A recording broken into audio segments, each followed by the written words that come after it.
మీరు బాగా గమనించండి. అందుకే నేను మీతో 1కి 10 మార్లు అన్నది. భారతం వినడం అంటే కేవలం భారతం కథ వింటున్నామని మీరు వినవద్దు. ఇది చాలా పెద్ద ప్రశ్న వేస్తున్నాడు ధర్మరాజు. ధర్మరాజు మాట్లాడడం, ధర్మరాజు ప్రశ్న వేయడం అంటే అంత తేలికగా తీసుకుని మాట్లాడడానికి ఏముండదు. ఇప్పుడు ధర్మరాజు నైరాశ్యమునకు గురయ్యాడు. ఆయనలో నిస్పృహ వచ్చింది, ఖచ్చితంగా వచ్చింది. బాధ కలిగింది, నిరాశ వచ్చింది.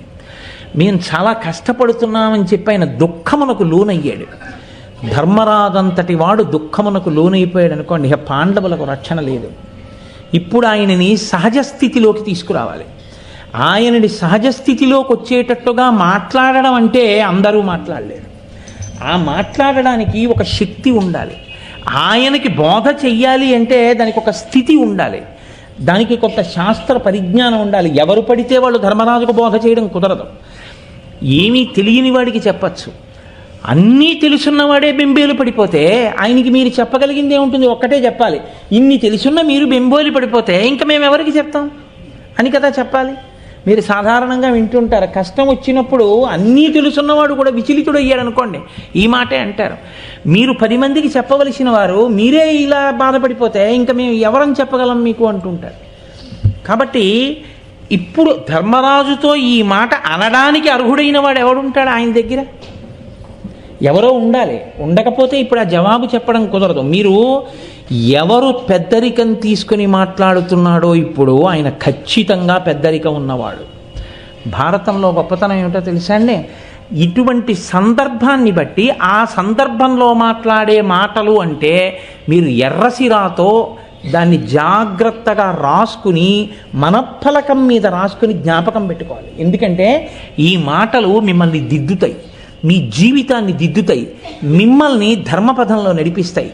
ప్రతి చిన్న విషయానికి మీరు విచలితులైపోకుండా, కదిలిపోకుండా మిమ్మల్ని పట్టి కాపాడతాయి.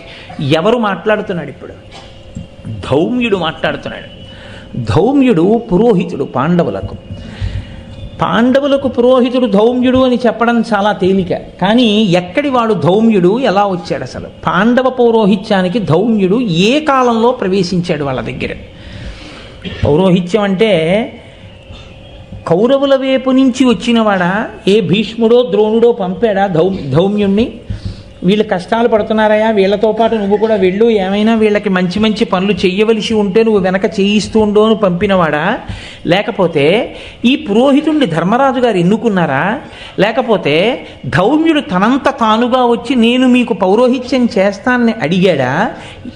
ఎక్కడి వాడి ధౌమ్యుడు? ఈ ప్రశ్న మీరు వేసుకోకుండా భారతాన్ని చదివేసుకోవడం అంటే, విరాట పర్వం చదివేసుకోవడం అంటే మీరు సరియైన విచారణ లేకుండా చదువుతున్నారని గుర్తు. నేను మీకు అందుకే సందర్భాన్ని చెప్పాను. ఇప్పుడు ధర్మరాజుతో మాట్లాడుతున్నాడు అంటే ఆయన సామాన్యుడు కాడు, ఖచ్చితంగా ఆయన శక్తివంతుడు, పురోహితుడు అని తెలుస్తోంది ధౌమ్యుడు. ఎక్కడివాడు అంటే పాండవులు చిన్నతనంలో లక్క ఇంట్లో పెట్టి కాల్చేయడానికి ప్రయత్నించారు ధాతరాష్ట్రులు. వాళ్ళు దాంట్లోంచి బయటపడ్డారు. బయటపడి పంచపాండవులు కుంతీదేవితో కలిసి బ్రాహ్మణ వేషాల్లో వెళ్ళిపోతున్నారు, మారు వేషంలో తిరుగుతున్నారు. అప్పటికి ఎందుకు అలా తిరగడం అంటే ఒక ధర్మ సూక్ష్మం ఒకటి ఉంది లోకంలో. యజ్ఞోపవీతం ఉన్నవాడే ఆత్మహత్య చేసుకు చచ్చిపోతే లోకాన్ని నడిపించగలిగినటువంటి నాయకుడు ఉండడు. కష్టాలు వస్తే ఓర్చుకోవలసిన మొదటి లక్షణం ఎవరికి ఉండాలంటే, ఎవడు వేదాన్ని నమ్మాడని గుర్తో అలా యజ్ఞోపవీతం వేసుకున్న వాళ్ళు కష్టాలకి కదిలిపోకుండా తట్టుకు నిలబడి తన అనుభవంతో వెనక వాళ్ళని నడిపించగలగాలి. అందుకే అసలు బహుశా అందుకేనేమో ఉపనయనం చేసినప్పుడు ముందు భిక్ష అడగండి అంటారు. అంతటి పరిస్థితి వస్తే భిక్షాటన చేసైనా బతకాలి తప్ప తాను చావడానికి మాత్రం వీల్లేదు. అందుకని భిక్షాటన చేసి బతికారండి పాండవులు. భారతం వింటే మనకి ఏదో మిడిల్ బెర్త్ దొరకకుండా విండో సైడ్ మిడిల్ బెర్త్ దొరికినంత మాత్రాన పెద్ద కంగారు పడిపోయి దానికి జీవితమే పోయినట్టు ఏమైపోదు. ఏ పాటి కష్టం ఇది అని మీరు వెంటనే ఓ ప్రశ్న వేసుకుని మీరు చాలా హాయిగా గడిపేసి వెళ్ళిపోగలరు. అది చాలదా మీరు ఆరోగ్యంగా ఉండడానికి, మీ చుట్టూ ఉన్న ఆరోగ్యంగా ఉండడానికి? అది లేదనుకోండి, ప్రతి చిన్న విషయానికి తాను కదిలిపోవడం, తాను ఊగిపోవడం, కష్టాలన్నీ తనకే ఉన్నాయన్నట్టుగా బాధపడిపోవడం, ఇతరుల్ని బాధ పెట్టేయడం. జరిగినంతకాలం నా అంతవాడు లేడు, నా వల్ల ఇవన్నీ జరిగాయి అనడం. ఈ వెర్రి పోవాలంటే భారతం చదువుకోవాలి, రామాయణం చదువుకోవాలి. అప్పుడు పాండవులు బ్రాహ్మణ వేషంలో తిరుగుతున్నారు లోకంలో. ఒకనాటి రాత్రి గంగానది ఒడ్డుకి కుంతీదేవితో కలిసి పాండవులు 5గురు అర్ధరాత్రి వేళ నడిచి వెడుతున్నారు. ఆ అర్ధరాత్రి సమయంలో అంగారపర్ణుడు అని, ఇది విరాట పర్వంలోని కాదు, నేను మీకు ఈ ధౌమ్యుని వృత్తాంతాన్ని ఆది పర్వంలోంచి తీసుకొచ్చి చెప్తున్నాను. అంగారపర్ణుడు అనబడేటటువంటి ఒక గంధర్వుడు రాత్రి వేళ తన భార్యతో కలిసి కామసుఖాన్ని అనుభవించడం కోసమని ఆ గంగానది ఒడ్డుకు వచ్చి రతిక్రీడలలో మునిగి ఉన్నాడు. ఆయన వీళ్ళ అడుగుల చప్పుడు విన్నాడు. విని, ఈ గంగా తీరంలో ఉన్నటువంటి ఈ ప్రాంతం అంతా నా ఆటపట్టు, ఇక్కడ కేవలం నేనే నా భార్యతో వినోదం కోసం వస్తాను. ఒక నియమం ఒకటి ఉంది, అసుర సంధ్య వేళకి ప్రాతఃసంధ్యకి ముందు ఉన్నటువంటి కాలంలో మనుష్యులు భూమి మీద నడవకూడదు.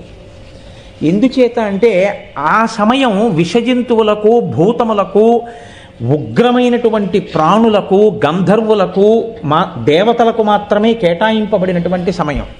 కాబట్టి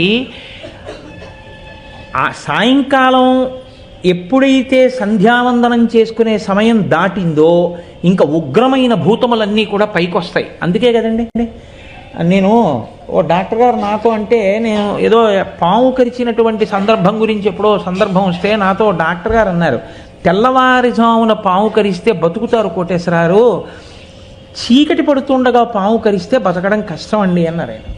అంటే ఏమండి అలా ఎందుకు తేడా అని అడిగాను నేను. అడిగితే అది పగలంతా ఆకలితో ఉండి చీకటి పడే వేళటికే పైకి వస్తుంది ఆహారం తినడానికి, పగలు ఎలకలు తిరుగుతున్నది రాదండి, చీకటి పడ్డాకే వస్తుంది, అసుర సంధ్య వేళ దాటుతుండగా వస్తుంది.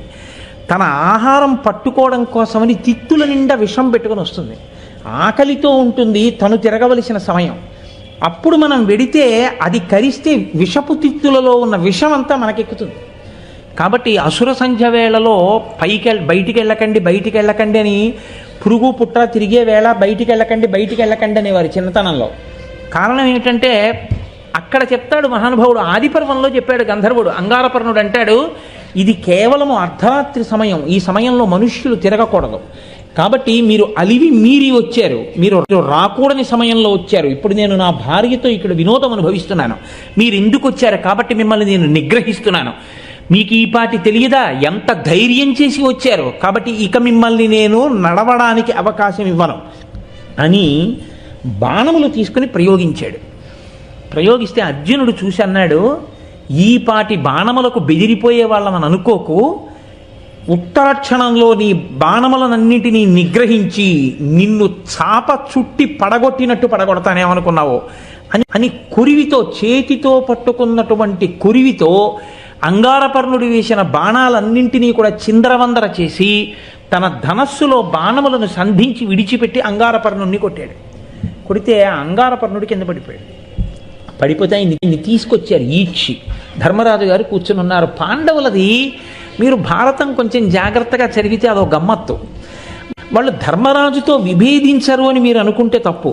ధర్మరాజుతో విభేదించకపోవడం అన్నది ఎప్పుడు ఉంటుందంటే ధర్మరాజుతో సమానమైనటువంటి, కానీ ధర్మరాజు గారి మీద భక్తి ఉంది, గౌరవం ఉంది, కాబట్టి ఇప్పుడు అంగారపర్ణుడి తీసుకొచ్చి ఆయన కాళ్ళ దగ్గర పారేశారు.